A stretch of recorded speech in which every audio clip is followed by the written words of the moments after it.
السلام علیکم ورحمۃ اللہ وبرکاتہ۔ الحمد للہ وکفی وسلام علی عبادہ الذین اصطفی، اما بعد۔ عن انس رضی اللہ تعالی عنہ قال كان اذا خرج مسیرۃ ثلاثۃ امیال او ثلاثۃ فراسخ صلی رکعتین، رواہ مسلم کتاب صلاۃ المسافرین وقصرها۔ حضرت انس رضی اللہ تعالی عنہ سے مروی ہے، وہ بیان فرماتے ہیں کہ اللہ کے رسول صلی اللہ علیہ وسلم جب 3 میل یا 3 فرسخ کی مسافت کے لیے نکلتے تو اللہ کے رسول صلی اللہ علیہ وسلم نماز قصر ادا فرماتے۔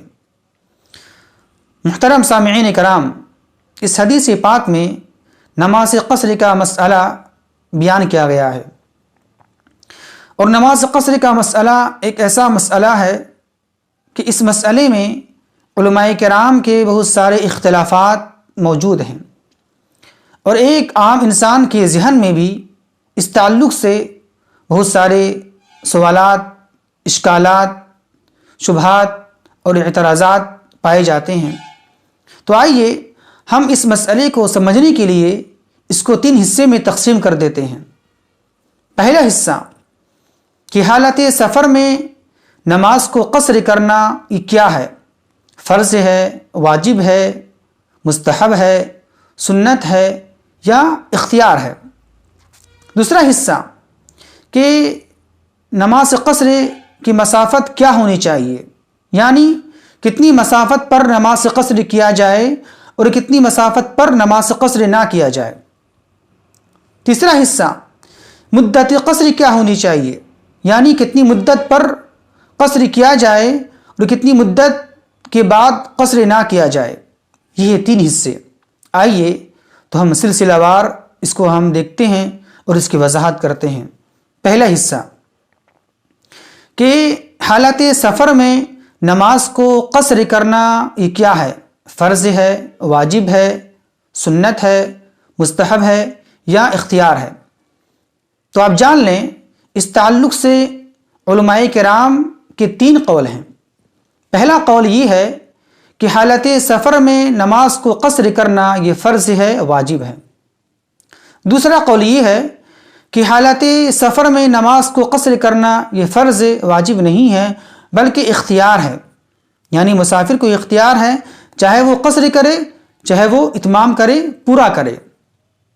تیسرا قول کہ حالت سفر میں نماز کو قصر کرنا یہ سنت ہے، یعنی زیادہ اچھا ہے، زیادہ افضل ہے، زیادہ بہتر ہے۔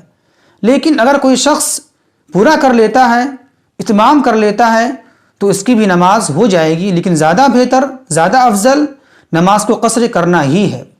ان میں سے سب سے زیادہ بہتر قول اور راجح قول پہلا قول ہے، یعنی کہ حالت سفر میں نماز کو قصر کرنا یہ فرض ہے، واجب ہے۔ ان کی دلیل کیا ہے؟ ان کی دلیل بخاری شریف کتاب الصلاۃ کی ایک حدیث ہے۔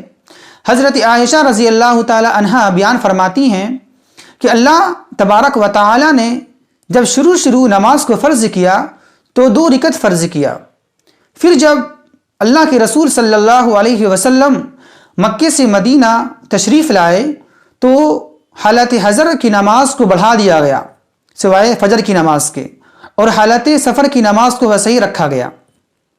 یہ ہے ان کی پہلی دلیل۔ دوسری دلیل مسلم شریف کتاب صلاۃ المسافرین وقصرها کی ایک حدیث ہے۔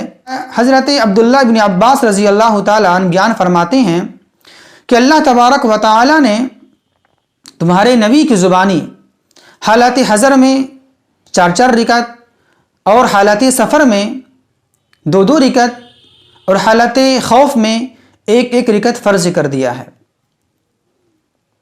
تو محترم سامعین کرام، اس حدیث کا مفاد یہ ہے کہ اس حدیث میں جو لفظ استعمال کیا گیا ہے وہ یہ ہے کہ یہ فرض ہے، یعنی جس طریقے سے حالت حضر میں 4 رکعت فرض ہے، اسی طریقے سے حالت سفر میں 2 رکعت فرض ہے۔ جس طریقے سے حالت حضر میں 4 سے زیادہ نہ کم پڑھ سکتے ہیں بلکہ اتنا ہی فرض ہے جتنا وہ فرض کیا گیا ہے، اسی طریقے سے حالت سفر میں 2 رکعت فرض ہے، نہ زیادہ اور نہ کم۔ لیکن اس کے باوجود بھی ایک مسئلہ رہ جاتا ہے. اگر کوئی شخص اتمام کر لیتا ہے، پورا کر لیتا ہے، تو اس کا کیا حکم ہے؟ اس کا حکم یہ ہے کہ اس کی نماز ہو جائے گی.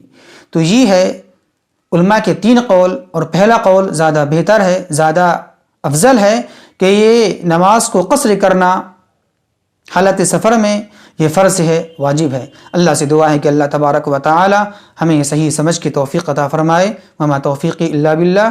والسلام علیکم ورحمۃ اللہ وبرکاتہ.